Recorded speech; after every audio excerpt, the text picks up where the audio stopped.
8 weeks ago, I promised my missus I would transform this into something she'd be proud of. Problem was, I didn't have the experience and I had no idea what I was getting myself into. I was really just hoping my confidence would outweigh my capability. I think I aged about 10 years in the process.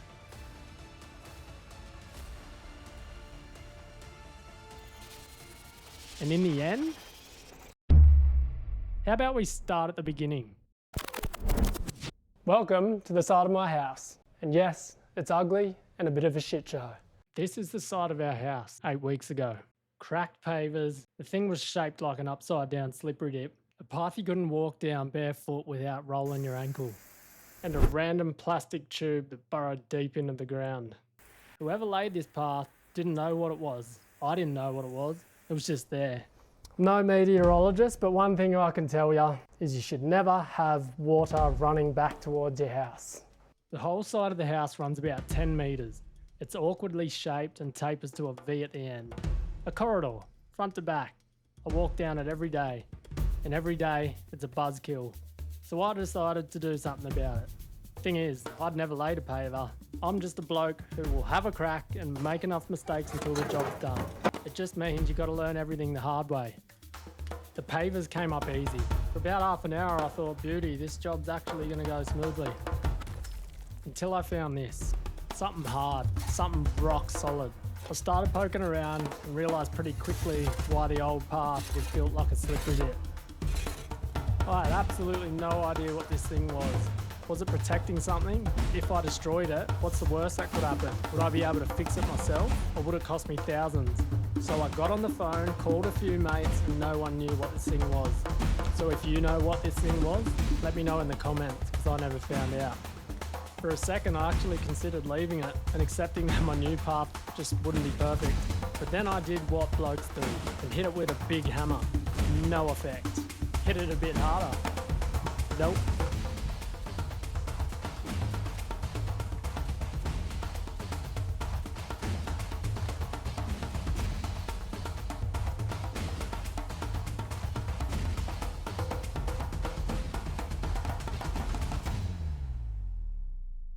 Right, the pipe.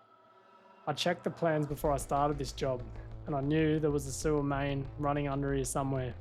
Everything I could find pointed to this being some kind of sewer inspection pipe, which meant two things. One, I had to figure out how to pave over the top of it cleanly without leaving an ugly plastic stub poking up through my new path. Or two, if I damaged it, I wasn't just damaging a pipe, I was damaging access to the sewer main. And that's the kind of mistake that turns a DIY project into a catastrophic failure with a serious price tag. So I left it alone. But it kept bugging me. What if I just gave it a little dig, just to see what we're dealing with? So I gave it a little dig. And then I just went all in. Turns out, it's not a sewer inspection pipe. It's just a lump of concrete with a tube stuck in it. Day 2, I've hired myself a little Kanga loader. Have I driven one before? No. Am I going to look like a kook? Probably yes. You see, the thing about a Kanga is it's 4 levers. It turns out operating it isn't as easy as it looks. Watched a YouTube video the night before and told the bloke I hired it off I had heaps of experience. Obviously I didn't, but I didn't want to worry him. Spent the first hour doing things a shovel would have done faster, until I came across this slight issue. So one silly mistake I made was not checking how high my skip bin was and how high my little machine could dump. So I had to build a dirty big ramp just so I can dump over the side of it. So yeah, don't make that mistake. But it worked, which is the kind of solution you come up with when you're working alone and there's nobody around to ask if you've thought it through. And then I started getting the hang of it. By the afternoon, I was starting to make some progress. By the end of the day, I was whipping it around like I knew what I was doing.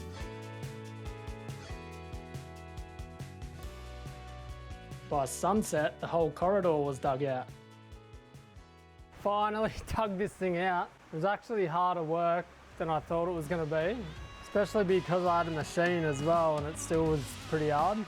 Right, now the part we have to get right. Formwork goes in along both sides.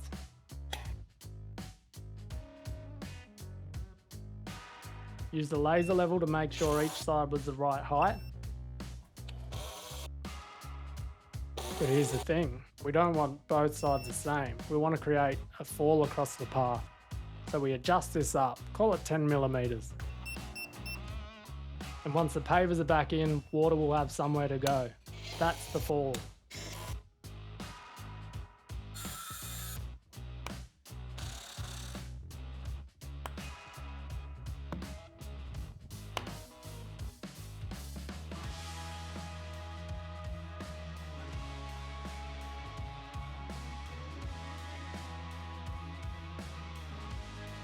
Then the road base goes in. Honestly, this is the bit I don't mind. It's hard work, but you can kind of just switch off. Which is nice because between the cameras and the technical side of the build, my head's pretty much a bowl of mashed potatoes at this point. This is where things start to come to life. Starting with a good wash. 20 years of dust and dirt coming off the walls before any paint goes near them. Then I masked up the windows, gave it a coat of primer and hit it with the spray gun.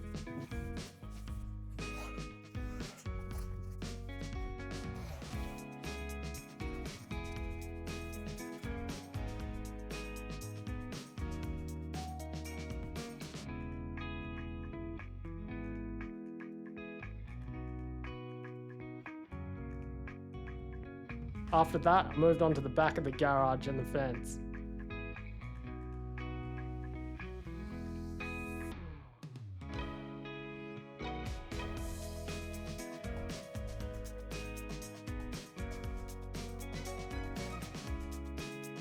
Airless spray guns are quick, but the overspray's hard to control. That's why I ended up rolling the walls. Wouldn't do that again though.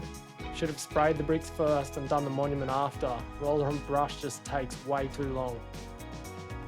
Last time I painted brick, the experts were furious. So naturally, I did it again.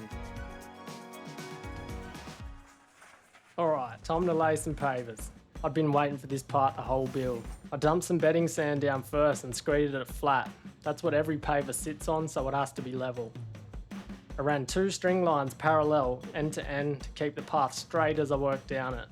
One thing I figured out pretty quick though, you want to work forwards in the direction you're paving. It's way easier to keep the alignment than trying to lay backwards into yourself. And anything that needed a custom cut, I left till the end. No point fighting the offcuts as you go. Started off pretty cautious, just little bits of sand at a time, little bits of paving. I didn't want to make a mess of the area. And then, about a fifth of the way through, with perfectly good pavers already down, I had an idea. I ripped up 3 trenches in the road base that I'd just compacted and buried some pipes underneath. Can't tell you what they're for though, you'll have to wait and see. Got back to the pavers like nothing happened.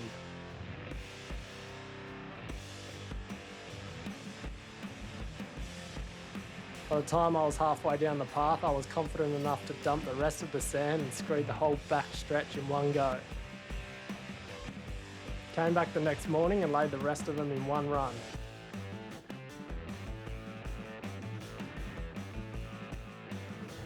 The last bit was all the cuts. Had a whole heap of them to do. Pavers that needed to be shaped to wrap around the drains, the edges of the garden bed, all that finishing stuff. Marked them all out, ran them through the brick saw, snapped the offcuts on the ground, dropped them in clean. I took a victory lap and I was absolutely stoked because all the hard work that I did in the beginning had paid off. But there was still heaps to do. And this is the part I didn't want to do on my own. Next up, the garden bed. Started off with geofabric down the whole length of the bed, stops the weeds coming through later. Then a layer of blue metal over the top for drainage, wrap the whole thing up like a sausage, with the fabric folded back over the top so soil doesn't wash down into the drainage and clog it up. Then it's just bag after bag of soil, and a long run of lamandras down the length. Had the tunes going, dogs doing laps of the new path like they own the place. Wasn't a bad arvo, honestly.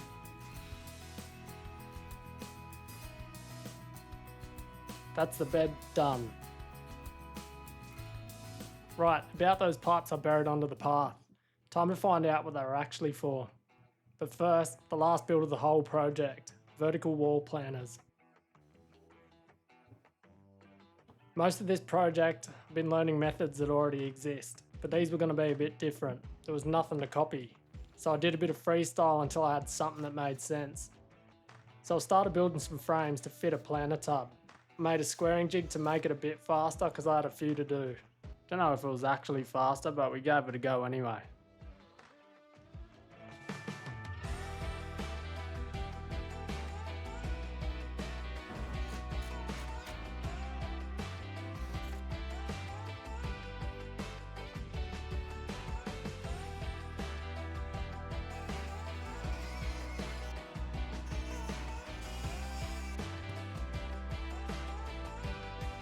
Got some square dressed pine and routed some channels into them because I had another freestyle idea for the trellises.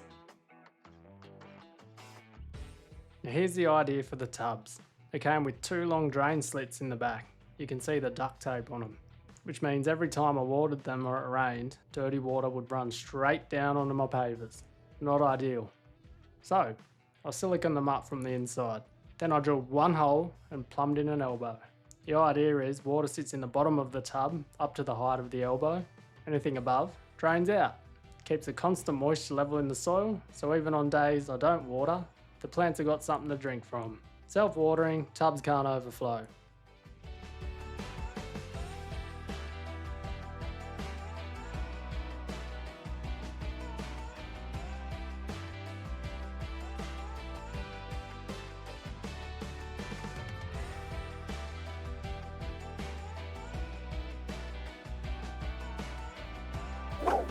Now, those pipes, back when I was finishing the garden bed.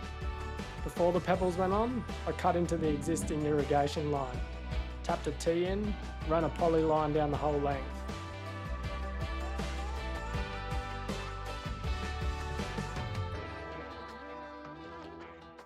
Punctured the poly, put a 4mm barb in for every lamandra. Each one gets its own sprinkler. The same line feeds the planters. I threaded a 4mm drip line up through each of those pipes I buried under the pavers, straight into the back of every tub. And here's the idea. Those pipes do 2 jobs. Feed line goes up, drain line goes down. When the reservoirs overflow, and they will, every time the retic runs, water drops back down through the same pipe and into the garden bed. Every planter's plumbed in. At some point in my life I worked something out, that with a bit of confidence and a bit of practice, you can learn to be capable in just about anything. No one taught me that. I just stopped waiting and started doing. You just work it out as you go. You make a few mistakes, you sort it out, and in the end you get there. Whole side of the house feels different now. A bit more modern, brighter. Even just walking down it feels better than it used to.